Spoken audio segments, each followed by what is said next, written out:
everybody, it's Bondal and Jolly with Elevate in 365, and thanks for tuning in to today's casual conversation.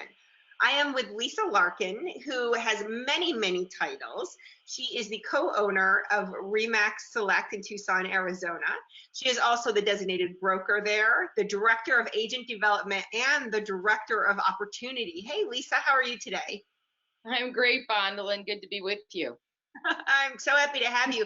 I love all of your titles, and I love everything that you do inside of RE/MAX Select, and the approach that you take to working with your agents and working with your greater community. And I think that's what we're actually going to talk about today is the power of giving and that mentality, that educational and mentorship that you and all of the leaders inside of RE/MAX Select practice. All right.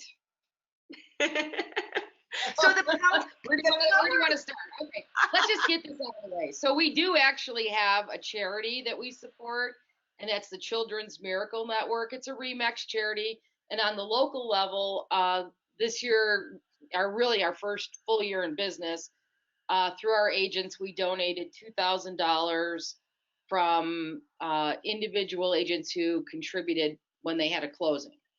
And then we all, as a group, a number of us went over to the telethon in December and helped answer the phone and collect money. So we do participate in traditional charity, but today what I wanted to talk about was the non-traditional type of giving that really adds so much to ourselves besides the lives of other people.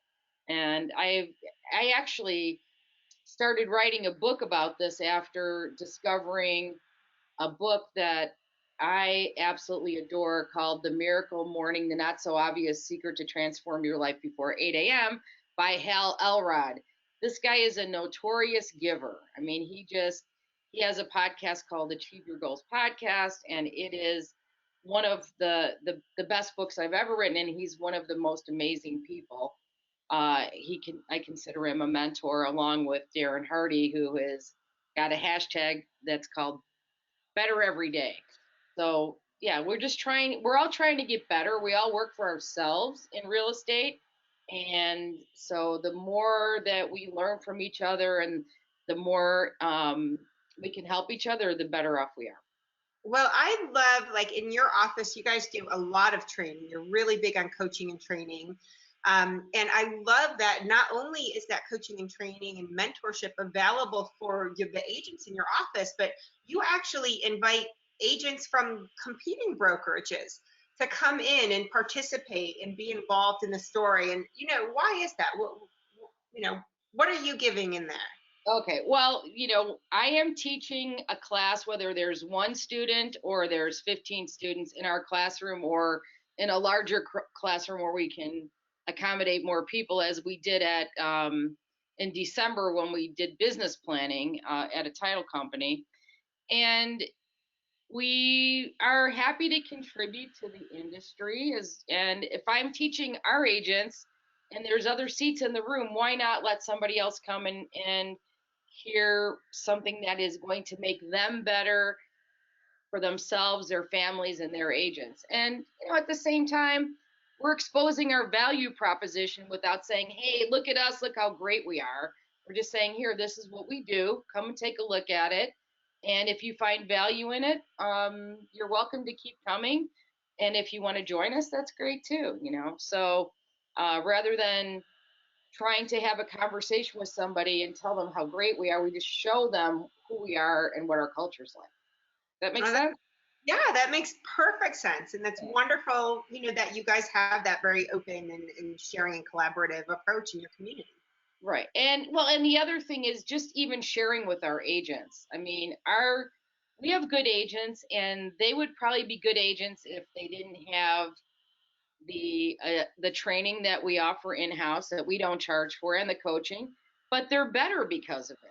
And they're better with the consumers because of it, because we teach them how to develop win-win working relationships with their clients, how to make a decision whether or not they want to enter into a relationship with the client, because sometimes the client is better off actually not listing their home, but that's another story. But anyway, the coaching is particularly valuable for any of the agents who want to do it, because they may have a business plan, they might have goals, plans, and strategies, but how are they going to be held accountable to that stuff? And if they're not being held accountable, how are they going to make sure that they do what they need to do to get what they say that they want?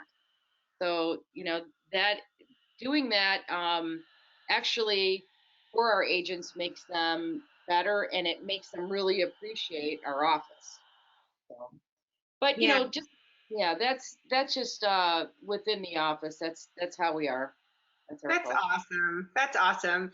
And so you also talked to me, this idea of this power of giving. You were talking about how agents can express gratitude or have these sort of gives to their consumer audience. And I think that you had some good ideas or suggestions for our audience that's listening today. Sure. So, if what happens with agents is we have so much knowledge and information, but our consumers are not doing 30 transactions a year, they're doing one, right? So we have to remember to share with them and help educate them. And so it's kind of a trickle down. Like, we're a business that supports business. Remax is a business that supports our business, and our business needs to support the consumer. So there's a lot of layers there, 4 of them that I just mentioned. And in the end, really, if it wasn't for the consumer, we would have nothing. So we have to remember what kind of experience the consumer's having and what would enhance the consumer experience. So by helping make the agents better, we're providing better experience for the consumer, but sometimes we can give the information to our agents and the consumer at the same time. The example that you and I discussed earlier was the way the market is right now. It's very, very competitive. So you've got buyers, more than one buyer making an offer on a property. And if you're, looking at the market the way it was 5 years ago, you probably on your own and you write an offer and you submit it and you get it accepted, or you get it rejected, or you get it countered. But now you're dealing with competing against 3 or 4 other offers. So how do you make your offer stand out? This is a good thing for the consumer to know, but it's also a very good thing for the agent to know. And it's a good thing for our agents to know. So we just set up a green room and we're getting ready to start filming some videos. And we thought, hey, this is a great first topic. Let's talk about how to compete on multiple offers. And we thought, yeah, let's just teach this to our agents. So we said, you know what? No, let's share it with all the agents. Wait, let's share it with the consumers too. So I don't want to do a whole class here on how to compete on multiple offers, but that's the idea. Well, wait, I assume that we'll be able to dial in or watch this once you That's publish right. it, right? Yes, I'll have to share our YouTube channel with you. We're just setting that up. Well, awesome. Well, I'll be sure to spread that word so that all of our agents that are out there can be, educated and a part of the story, the educational story you guys are putting out there. It's wonderful, Lisa. I want to give a shout out here to Katie Lance. You know Katie? Uh-huh. Yeah, so she does social media training. That woman gives away more content than anyone I've ever met. She is absolutely fabulous. And I just, you know, I joined her Social Smart Media Academy a couple times, and I haven't even had time to do it. And I just gave it to somebody else so they can do it. But it's because she's always there and she's always got a smile on her face and she's always got new information for us that's really very valuable. And I love that. Same thing with Darren Hardy. That guy gives away his morning message every single morning. You can dial into it and listen to it. And here's another shout out to Hal Elrod. I'm sorry, but these are my mentors.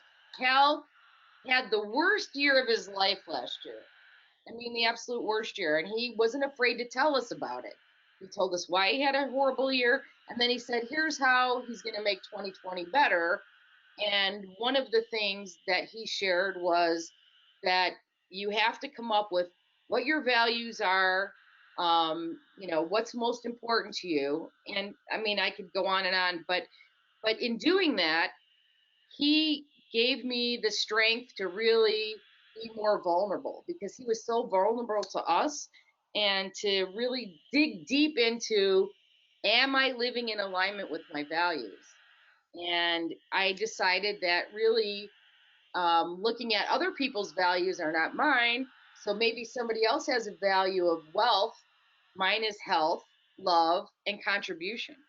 And so every day I think about anything new that I learn and who I can share it with, whether it's one of my agents, another agent in my community, one of my friends. And, and I'm kind of known for that. And I love it. Oh, I love that, Lisa. Thank you so much for sharing it. And it's true, there's so many amazing educators and mentors that are out there that are sharing their story and opening themselves up and truly being vulnerable and showing us, who they are, that they're not these perfect, people every single day, that we all have the same challenges and struggles that we face, and we're all collectively working to overcome it. So, You know what's really interesting is we've all heard that saying, pay it forward, right? So I have a planner and it's called a Panda, and somebody gave me, do you like it? Have you opened it yet? somebody gave me one too. Right, but somebody shared it with me and I fell in love with it. And then 4 or 5 other people at my last office, they fell in love with it. Then I gave one away at the business planning class, and now I know 20 people that use a Panda. So, Well, I like that, we you set your goals and your objectives, and it's like just little like checklists that you're creating and managing, and it's, it holds you accountable. right, and it's a little old school, but sometimes you need a pen and a paper, Yeah. so but I mean, I didn't make it up. I don't have to make stuff up in order to, I don't have to create the content myself for to be able to share it, is what I'm saying. And that's how Darren Hardy's gotten so big, because people share him. And they say, wow, this is great, let me share it with one of my friends. So we have to avoid that mentality of, this is mine and I'm keeping it right here, and say, hey, the more people we share it with, the better off we're going to be.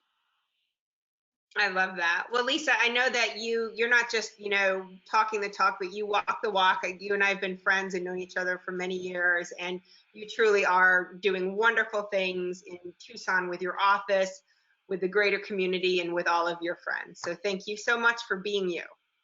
Oh, thank you, Bondolin. I'm so glad to know you. You have added a lot of value to my life, that's for sure.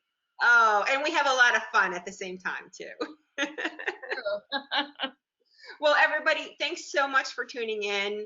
Think about different ways that you can go out and give to your office, to your coworkers, to your family, friends, and community. And we'll see you next week when we release another casual conversation. Take care, guys. Bye.